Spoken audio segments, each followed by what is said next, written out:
Of the billions of people on our planet, only a few have discovered the truth. Those few are completely free from the turmoil and negativity of life and live in permanent peace and happiness. For the rest of us, whether we realize it or not, we've been in search of this truth unceasingly every single day of our lives. That's the opening paragraph in Rhonda Byrne's book, The Greatest Secret. And today we talk with her in this episode of Letting Go and the Greatest Secret, a podcast dedicated to sharing the wisdom so beautifully expressed in this book. I'm Hale Dwoskin.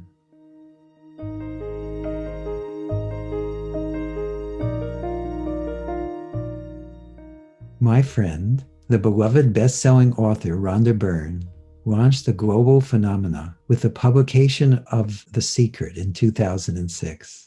I was blessed to be featured in that book, which helped readers understand the untapped powers that reside within. Rhonda's newest book, The Greatest Secret, is a quantum leap that takes readers beyond the material world and into the spiritual realm where all possibilities exist. This book reveals the greatest discovery a human being can ever make and shows you the way out of negativity, problems, and what you don't want, to a life of permanent happiness and bliss. I'm also blessed to be featured in The Greatest Secret, along with my mentor, Lester Levinson.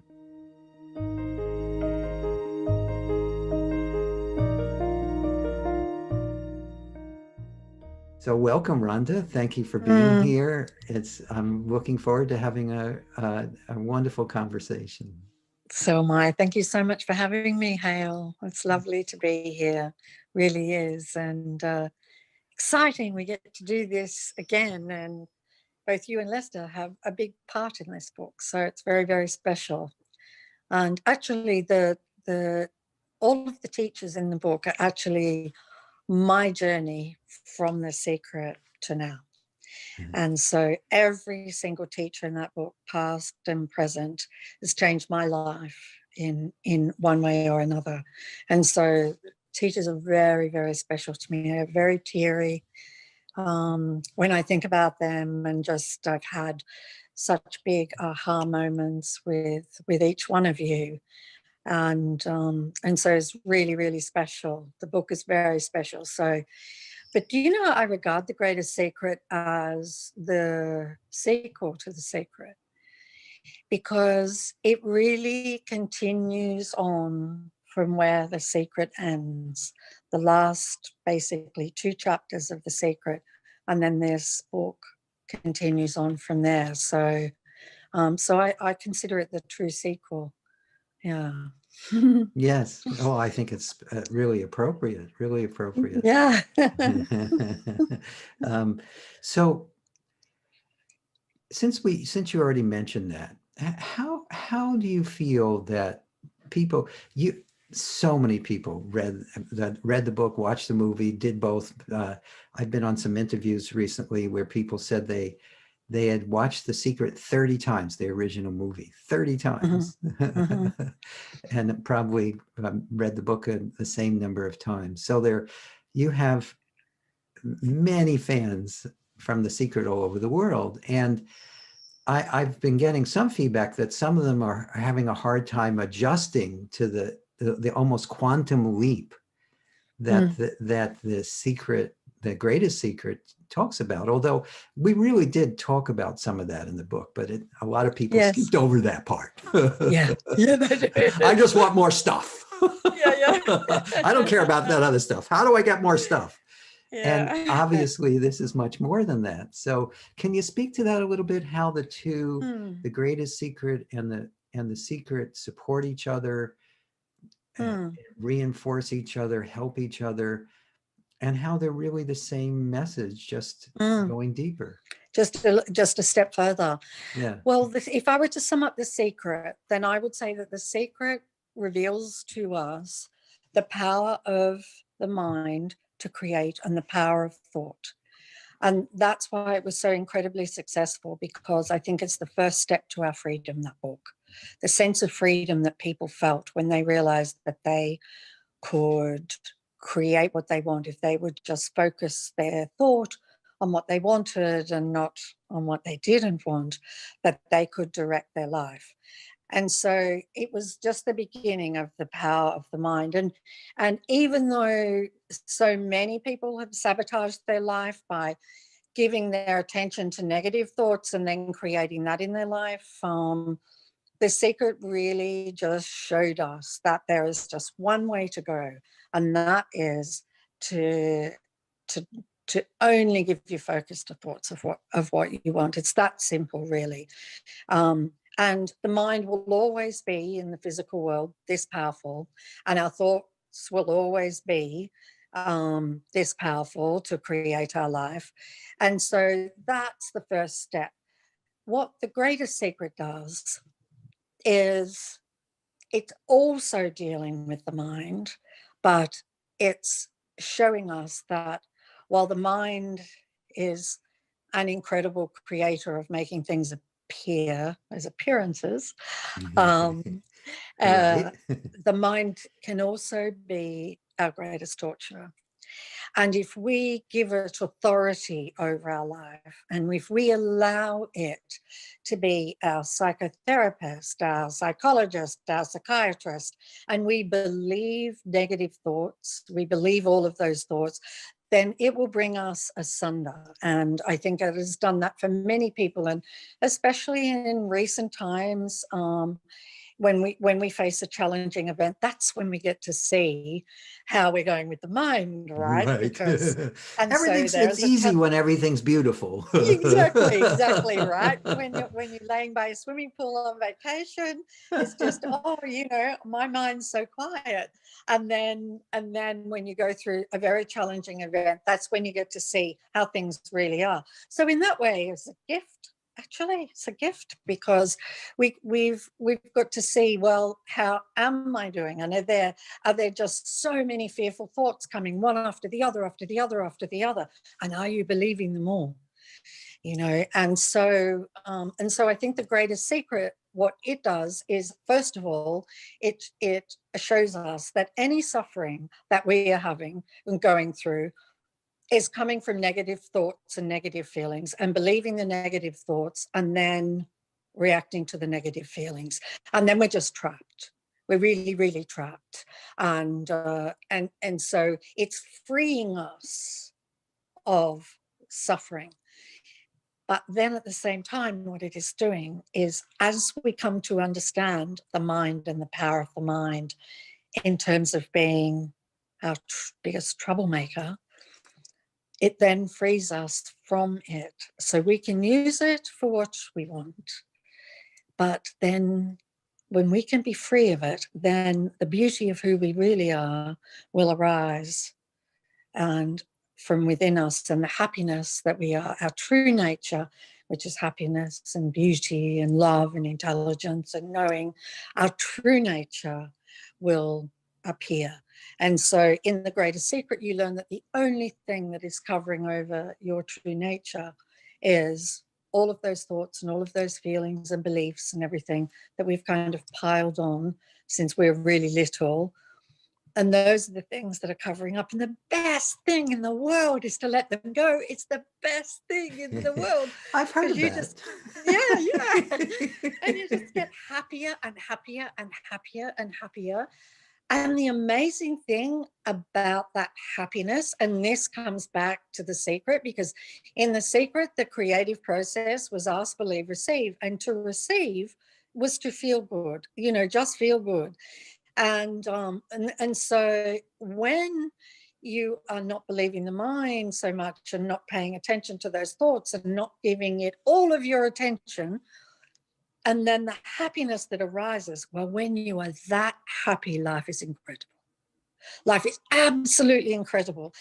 You don't even have to visualize anything, because it just comes. Right. It just appears, right? Whatever you need just appears, and you are waking up and existing in this foundation of this peaceful happiness. Like, I don't even know how to describe it, because it's not happiness. It's not like happiness that I felt when something, you know, manifested, or it's it's like this incredible the difference between the lasting happiness is the same happiness and fleeting happiness, but when it stays with you all of the time, it's this peaceful happiness. Mhm. Like Yes. it's just, you realize that the happiness that you've longed for all of your life is just this peace, you know, this Yes. incredible Yes. peace.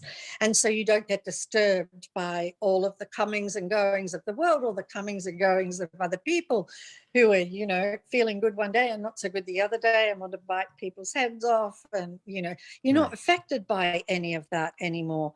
And I just think to be free of negative emotions, and I'm only can speak of my own experience. And for the last 4 years, I have dedicated myself to seeing the beliefs that do not serve me at all, which is all of them, and, Right. and spotting those beliefs and just like, oh my gosh, that was a belief, you know, and just letting it collapse, and then just feeling lighter and lighter and more expanded and more expanded. Yeah. And I mean, all I can say is this is it. Yeah. This is it. It's from the moment that I realized who I really am, which is what The Secret reveals. From the moment I realized that life, I stopped seeking for a start. Yeah. Isn't that a And I've been, relief? isn't it a relief? Yeah. I thought I'd be seeking for the rest of my life, you know, and I love seeking too. You know, I loved it, but I just stopped seeking instantly. And then everything was about being who I am, and practicing that and doing lots of practices so I would be able to share those things, but releasing limiting beliefs and releasing negative emotions. And I mean, I just got to the point where I was so excited when a negative emotion appeared, because I would get to let it go. I would Yes. just get to welcome that negative feeling and just watch it dissolve. And it happens so quickly the more that you do it, in that the emotion appears and then it's just like gone, like a puff of smoke. Right. Right. Because it It's has got, no because it's substance. Yeah. no, and it's got nothing to grip onto, right? Yes. That's the Yeah. key. So So can we talk a little bit more about that? One of the things that I love about what was focused on in The Secret is something that we teach too, is that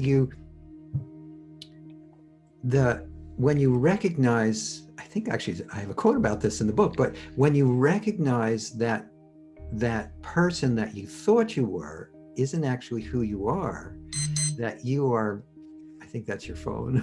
it is. Oh my gosh. I'm going to turn it Sure. off. Yes. When you recognize. Yes. When you recognize that you're that where everything, all the feelings refer to this personal individual you. Yeah. And when Yeah. you start seeing through that, they have less and less for them to stick to. Wouldn't you agree with that? Yes. That's Absolutely. Absolutely. And yet, isn't it true that that's probably, I remember how confronting that was for me initially when that first, you know, you are not you're not the person you think you are. And the mind and the ego is like, what do you mean? You know, I remember how right. confronting that was. And but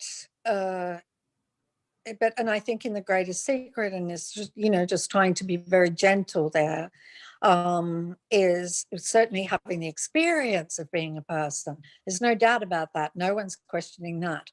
But yeah, it's not who we are. And so it's just incredible that the more that you become who you are and the less you're identified with this form and the story and everything, the happier you will become and the more magical your life will be. And so it's just so beautiful. It's just like, so it's trying to tell the whole world, you have to go this way. And one of the things that I really love, because I was brought up Christian, and so even though I studied all the religions in my journey, is the prodigal son. And I felt certainly for me that for decades I had being like the prodigal son and just falling over and collapsing, getting up again and wading through mud and, you know, and really, really, really struggling until this moment where I saw the truth and was home, instantly home, and home to the welcoming and to the joy and to the happiness. And oh my gosh, you know, it's just if you could give spoonfuls to every single person, right? If you could just, and it's crazy because it's who we are. Like, it's already there within everybody. It's who they are. But for some, it's sort of a bit of a journey, isn't it? And yes, no, it is. It feels like a journey. That's the weird thing. It feels like a journey. Yeah, it's a journey to where we've never left. Yes. Yet it still feels like a journey. It's kind of like, it does. It's like almost being on a treadmill. I remember one of the things that really hit me early on in this journey for me is that I realized the times I was most aware of the truth of who I am is when I stopped going anywhere. Not just physically, that actually doesn't matter, but no. this sense of wanting to get something, wanting to, even the truth of who you are is always taking you away from it. Has that been your experience too? That once you see what it is, you realize that you just need to stop looking away from it. Yeah, exactly.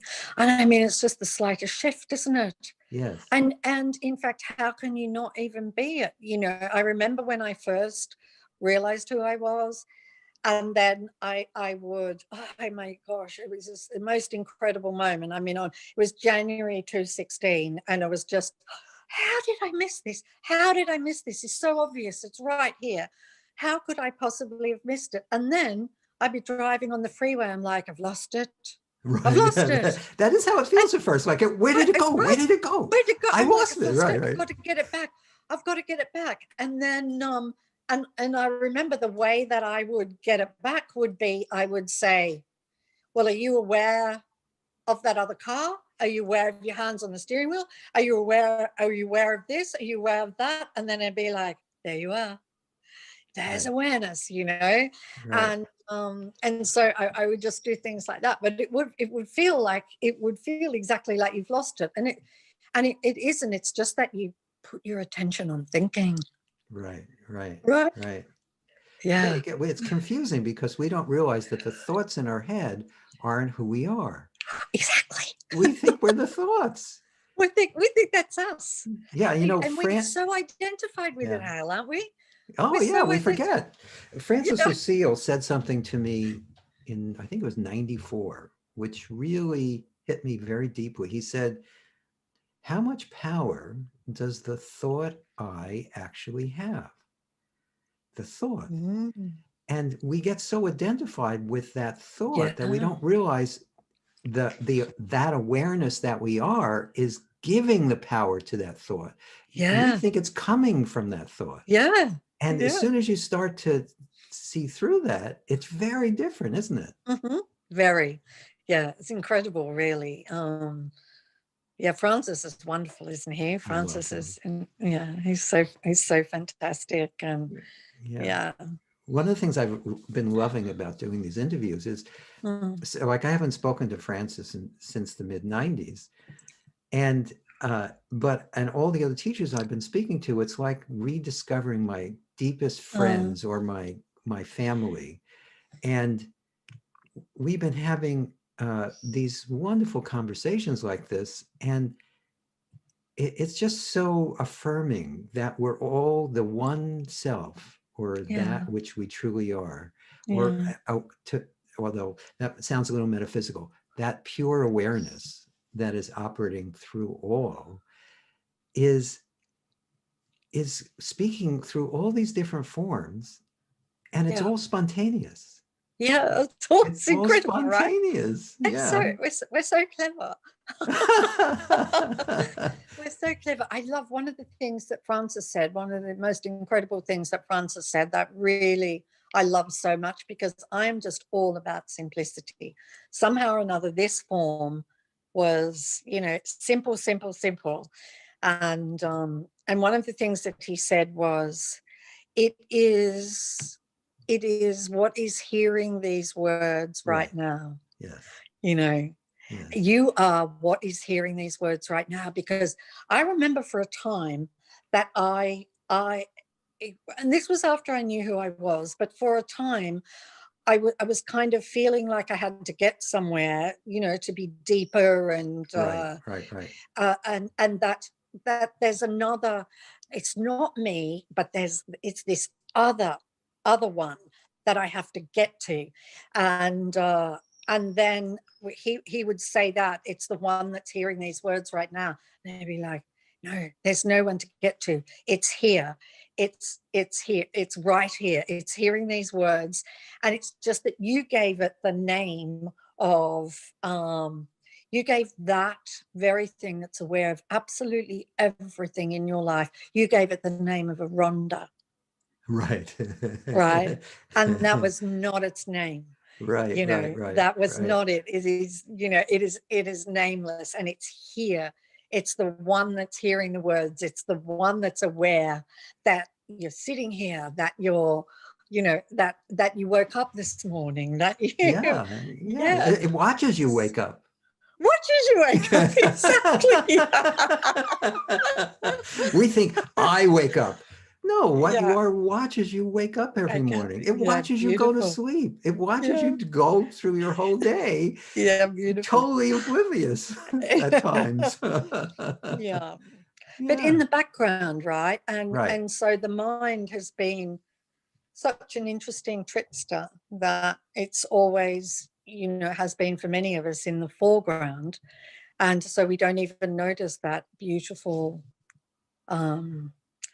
presence that is sitting so quietly in the background.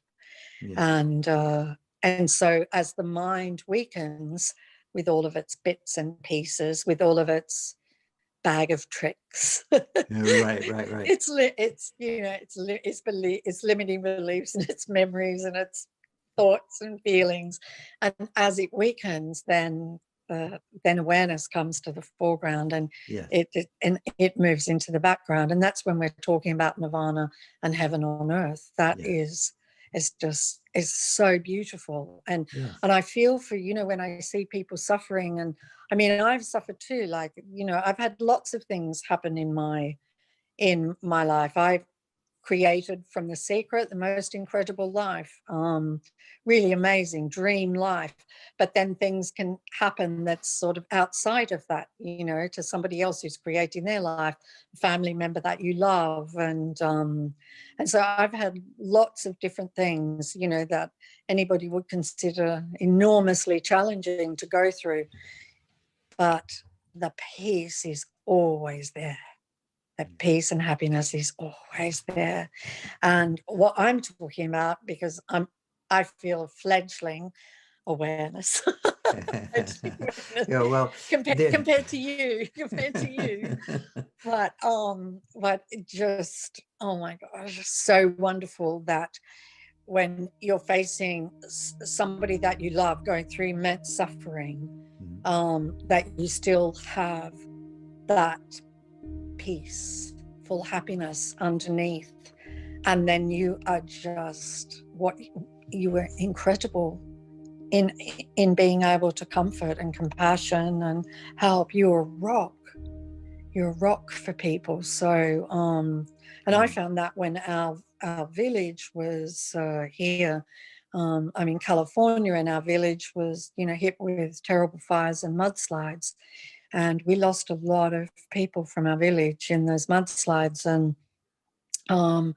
And at that time, I still had, even though it looked like an atomic bomb had been dropped on our whole area, you just couldn't even recognize this beautiful village anymore.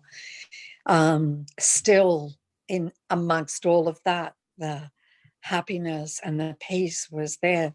But because of that, I was able to help a lot of people. Yes. By just sitting down and talking with them, and people who'd lost mothers and loved ones, and so it's really special.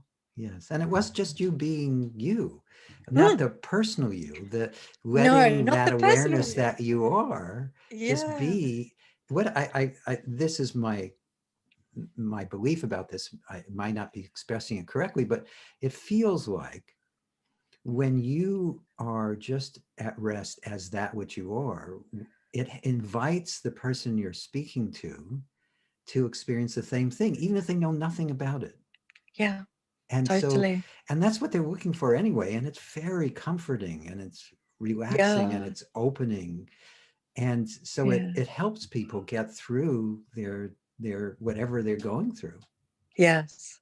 Oh, most definitely. And just I even know from doing interviews with for The Greatest Secret, and I did one yesterday for UK, and for a gorgeous girl, Fern Cotton. She has millions of followers, and she said to me at the end of the interview, actually, she said that she had woken up in a real funk, and she'd had a really funky day, and she was really depressed, and the lockdown, and it was raining, and the kids were going crazy, and all of that kind of thing.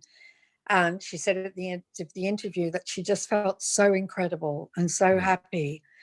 And I mean, that's just, there's just nothing better than that. And actually she jumped onto Instagram and said, I've just finished an interview at podcast, and I can't wait till you all see it. And they're all saying, we need it now, we need it now.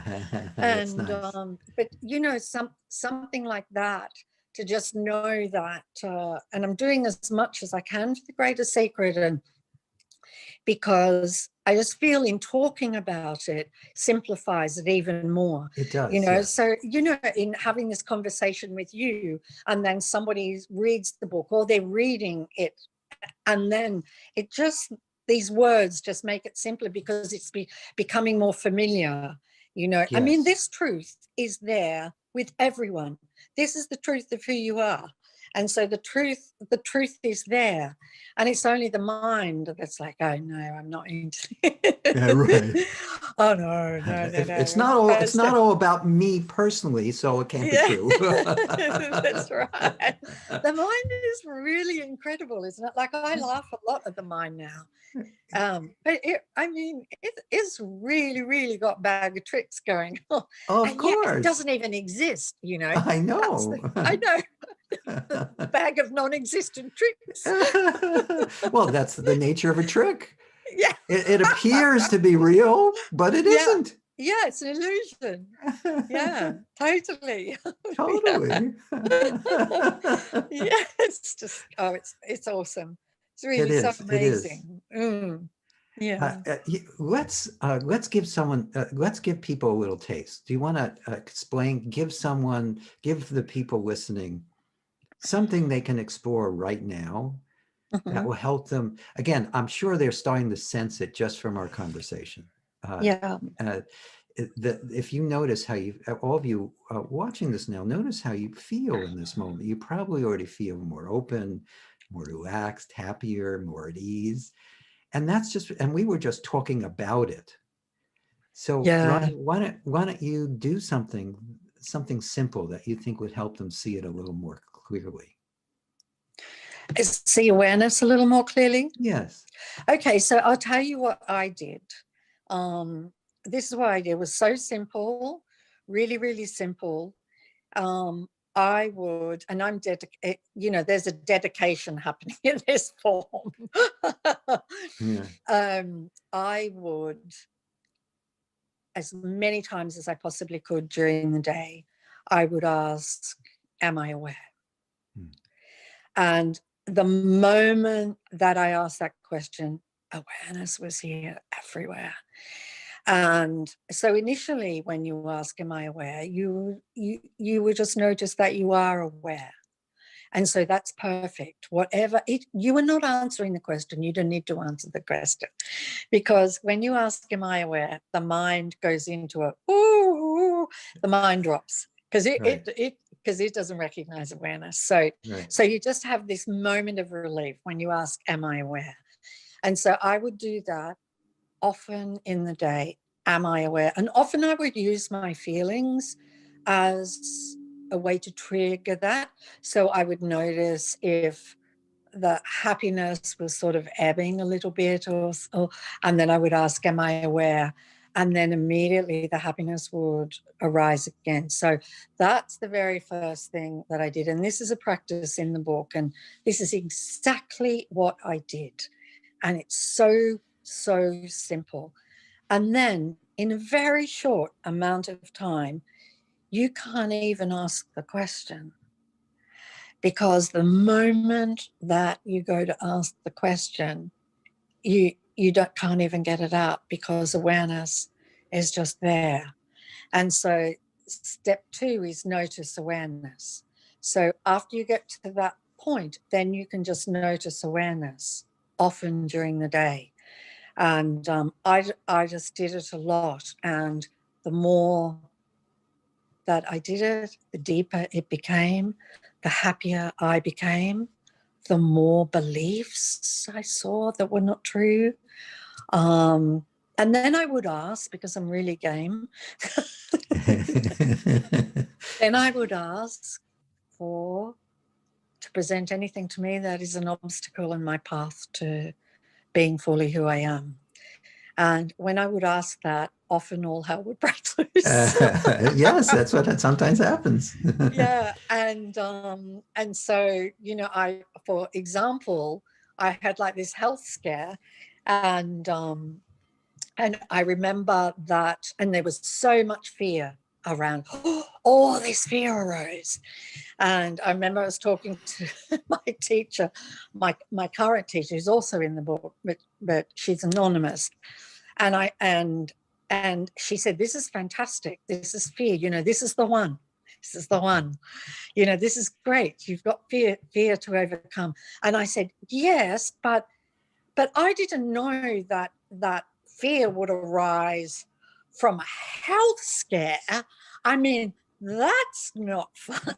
Right. That's not, like, I just want to tackle fear, over here. Right. In little boxes, right. I don't want to have something real attached to it. And she said, well, how would you ever? And she said, but you have to have something real attached to it, because otherwise you wouldn't be fearful. And so what happened for me was, this was a gift, and I knew it was a gift. And I knew that when I continued to welcome, and once I had completely, to use your language, completely released all of the fear around it, they would be gone, and that's what happened. But the really wonderful thing is that I got to work on fear. And believe me, I was working on it 24 hours a day. Right. I was working on it 24 hours a day. And then it got to a point where the health situation was still there, and it just didn't bother me one bit. Right. It was just, and it just kind of then, really just faded away. And and so going then into the pandemic, where people no doubt are experiencing fear, and many people are experiencing fear arising in them. I had no fear whatsoever, because I'd already spent a lot of time releasing fear, and just so enormously grateful for that. Pardon me, because to live a life, even to reduce the fear, any amount of the fear that we've suppressed inside of us, is just incredible. So yeah, I was really lucky. Yes. So anyway, those are the two steps that I did. So am I aware? I would ask that question often. And then you will get to a point where you don't even have to ask the question, because you go to ask it, and awareness is so present. And the more that you notice awareness, the more it's coming into the foreground, and the more expansive and the more luminous, and the more magnificent life becomes, and the happier you become. And so basically, as you're noticing awareness, you're then doing what I've got as step 3, which is stay as awareness. Right, right. And so the one just merges into the other. It's really just the one step. Right. But I kind of split it so that people beginning would find it easier. And that's what I did. Yes. Well, that's beautiful. And you do outline that. Again, I just want to say to everybody watching this, or you're not watching, you're listening. I get confused. But if you haven't picked up The Greatest Secret, you really need to. It is such a wonderful book. It's so well written. Rhonda did such a beautiful job putting it together. And they're just simple things like what Rhonda just mentioned, those 3 steps. So I just wanted to give you a little plug there. But also, thank you. I wanted to And the ask, audiobook is so gorgeous because I all of love you incredible beings are all your voices. So I just think the audiobook is amazing to just bring people to awareness and keep them there, because your voices and your energy and your presence is just amazing. Yeah, I love the audiobook. I intend to listen to that more than once, and I don't usually do that with anything. Nor do I, actually. But I wanted to, isn't it also a feeling of falling in love with that which you truly are? Isn't that a natural outflowing of that? Can you speak to that? Because definitely. Oh my gosh, it's so like that. That's why I get tears in my eyes when I think of the teachers who were just so generous and so welcoming, and just all of these incredible beings just said, yes, I will be in the book. But let me tell you a story about my current teacher, because in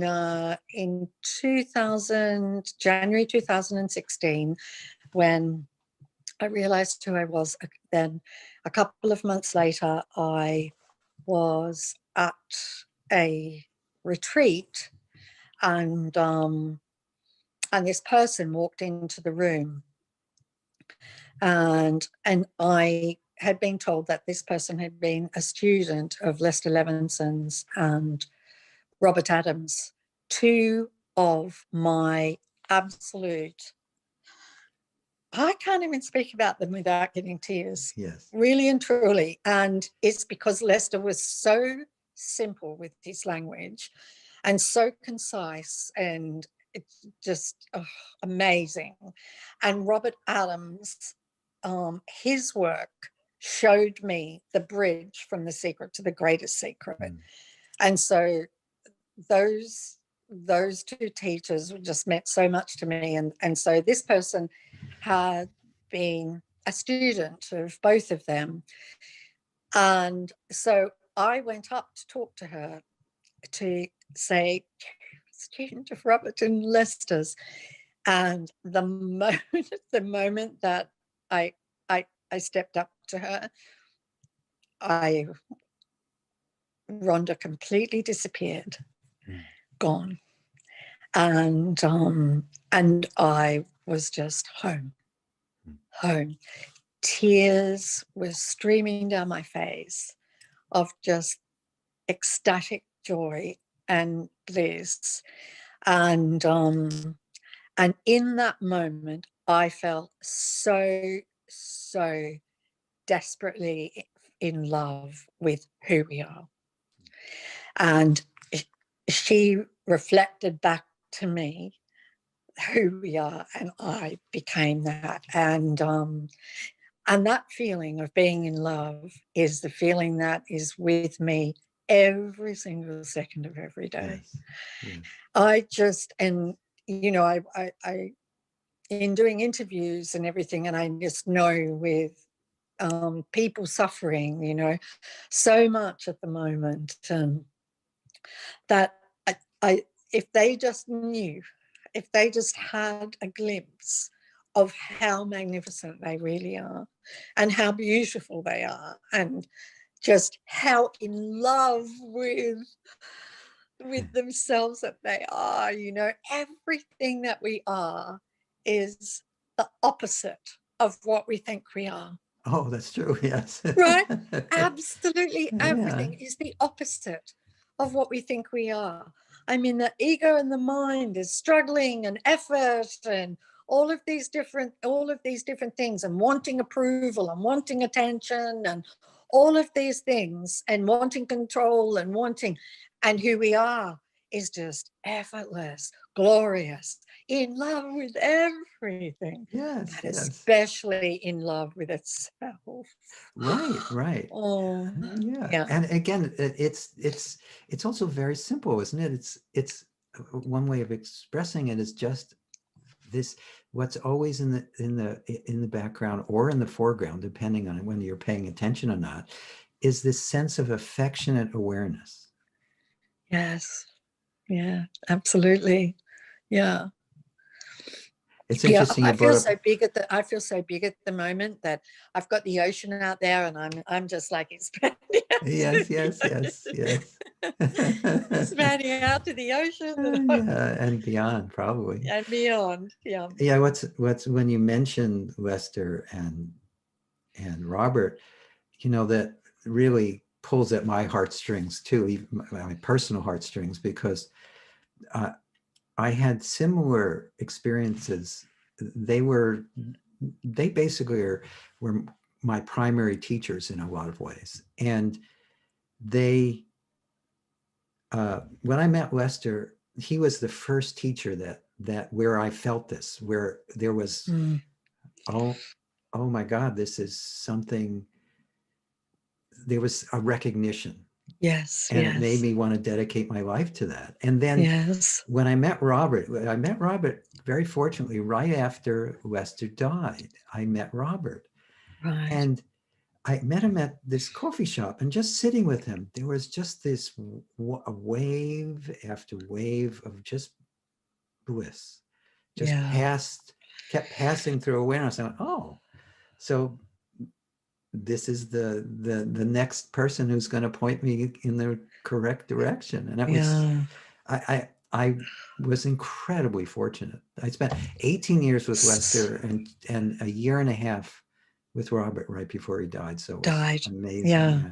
So I mean, they're just it. And I just feel I'm so grateful to you for for all of Lester's teachings, and for carrying the torch for all of his teachings. And then, as the years have continued on, and finding new ways to simplify those teachings and make those teachings more accessible and easier for people. And it's a blessing, because nothing has been lost at all. No, Absolutely no. nothing. Right. There's one book that I have by my bedside table, and now you have it in now people have access to that book through the books that you've done, have they not? Yeah, it's had the Happiness is Free Happiness book. Happiness Happiness is is Free. Free book. Yes. And so I had the original one of What Happiness is Free, which is completely out of print and you can't get it anyway. But I had, that's the only book that I have by my bedside table. That's it. Yeah. I mean, I don't read anymore, Hale. And, I read thousands of books.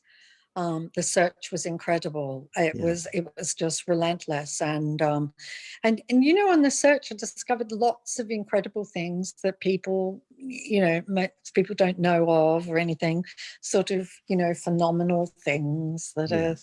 are, pretty thrilling. But I remember there was my mentor who was in the Canary Islands, and he said to me, be very careful Good advice. that you don't go down the track of the phenomenal, sensational, astral and all of that. Don't Great get advice. caught. Yeah.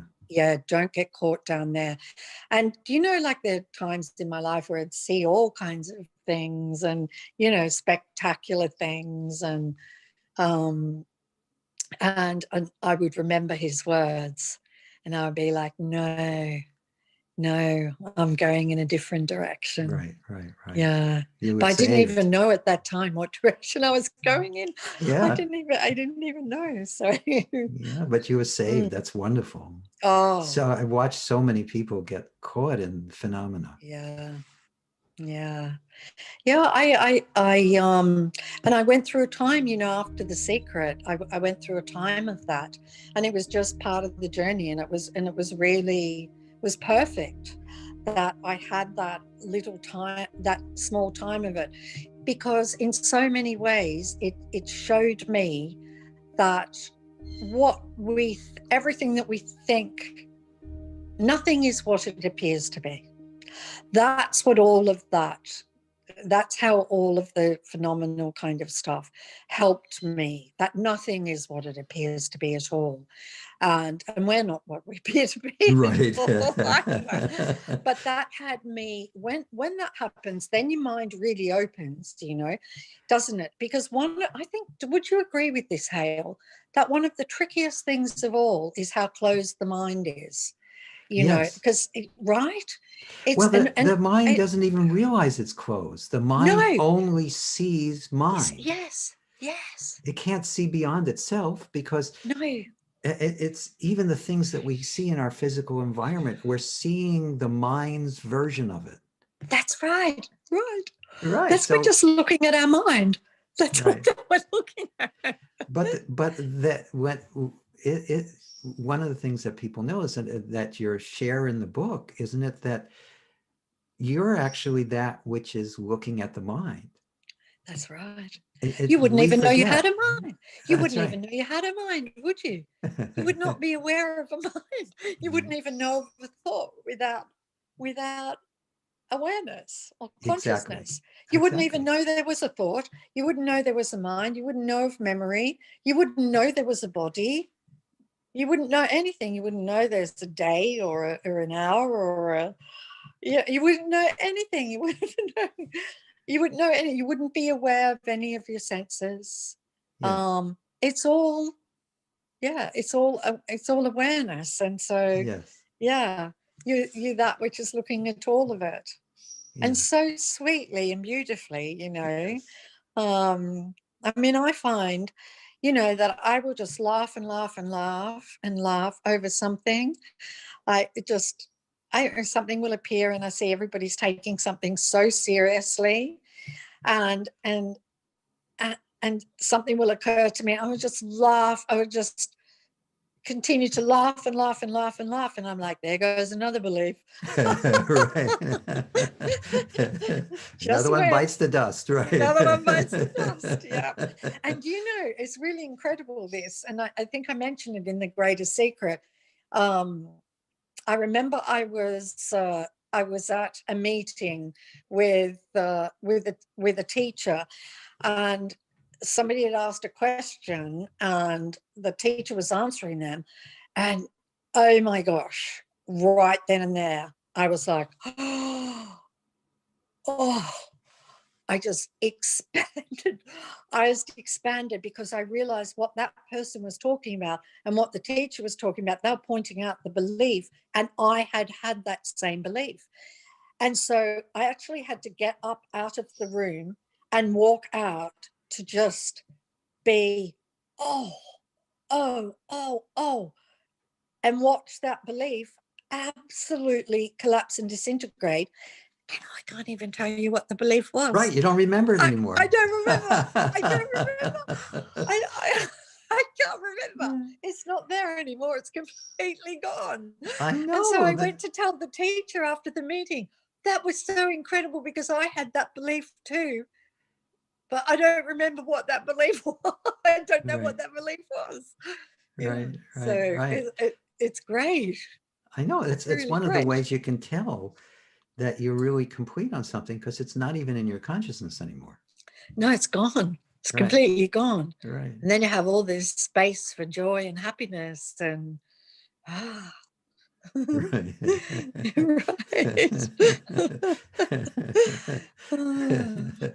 Yeah, it's wonderful. We're so fortunate for several reasons. One, to have discovered this within ourselves, and two, to being used to share this with the world. That is such a blessing. Don't you agree? Absolutely. Don't you feel blessed? I feel so blessed. I feel so blessed that I realized this in this lifetime. I'm just overcome with gratitude and joy to have discovered this. And hey, I would have loved to have discovered it when I was 20, but I didn't. And but I'm just enormously grateful to have discovered it, and then to be able to share it is just, it's just above and beyond. It really, really is. It's just the greatest thing in the world. I think there's nothing greater, and there's no stopping it. You know, you can't, like, the push, the sort of push within is it can't be stopped. It's unstoppable. To just help and to serve, and the love that I feel for human beings is just, I can't describe it. You know, it's just so enormous, and yeah, it's absolutely beautiful. Yes. It's another tear moment. Another tear moment. Yes. Yeah, it's so nice. I call that wet awareness. Oh, it's so lovely. It's so lovely. Yeah. Beautiful. Yeah. So I could speak like this for hours, Me but too. if we go on too long, it gets too long. And Yes, totally. so I just want to say to everybody, I just want to, before I can wrap up for this part of the podcast, I just wanted you to see if you have any parting words of wisdom or any suggestions for people to explore based on what we discussed, either one or both. Well, I would like to say to everybody that there is nothing more important, there's nothing greater than you discovering who you are.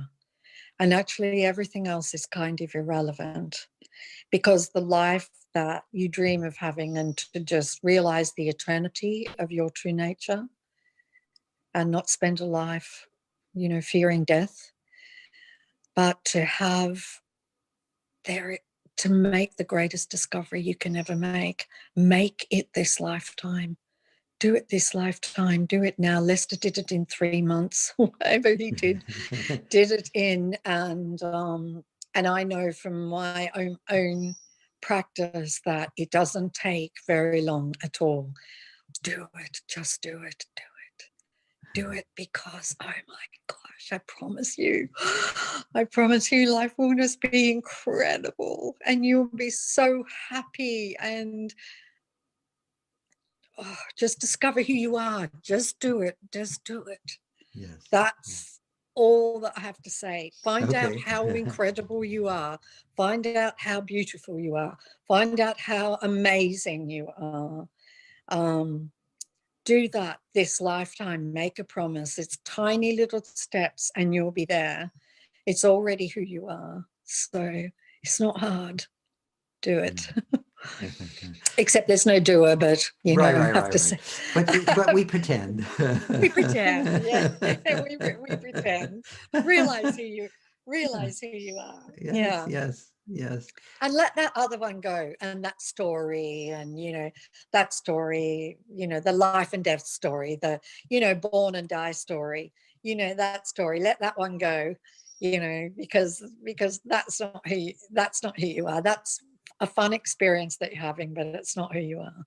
Right. Sometimes fun experience, right? Not sometimes always. yeah. For some people, it's fun all the time for me now, but right. boy, in my life there were times it wasn't fun. Yes, of course. Life continues. It's just, wouldn't you agree that you're just seeing it from a different point of view? You're seeing it from a different point of view, and nothing's personal, right? You know, and so nothing disturbs, and it's like this beautiful, calm, still lake that you are, that even if the world is rippling and other people, there's storms all around you, you just remain this still, calm lake. Yes. That's beautiful. That is beautiful.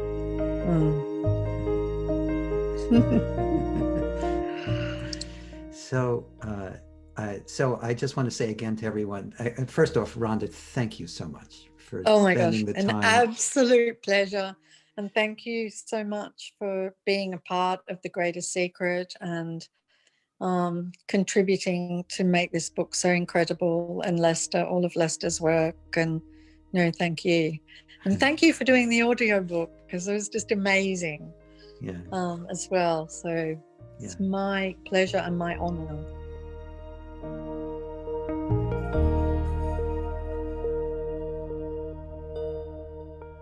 I hope you enjoyed our time with Rhonda Byrne, and I wholeheartedly encourage you to get her two famous books, The Secret and The Greatest Secret. You can get them wherever books are sold, anywhere in the world. If you've enjoyed this podcast, please subscribe, give us a 5-star rating, and share it with the people you care about. All of the episodes are dedicated to sharing the eternal teachings from The Greatest Secret. As Rhonda said, we've missed the truth for thousands of years because we've not looked at what is right in front of us. We've become easily distracted by our problems, the drama in our lives, the coming and goings of the events in the world, and we've missed the greatest discovery we can make, a discovery that can take us out of suffering and into lasting bliss and happiness. If you'd like to learn more about my work, my mentor Lester Levinson's work, and the Sedona method, please visit sedona.com. As you explore our site, you will learn the key to lasting happiness, success, peace, and emotional well-being. We have books, courses, events, and plenty of free material to explore. Again, go to sedona.com. Thank you for being here, and we'll catch you in the next episode of Letting Go and the Greatest Secret.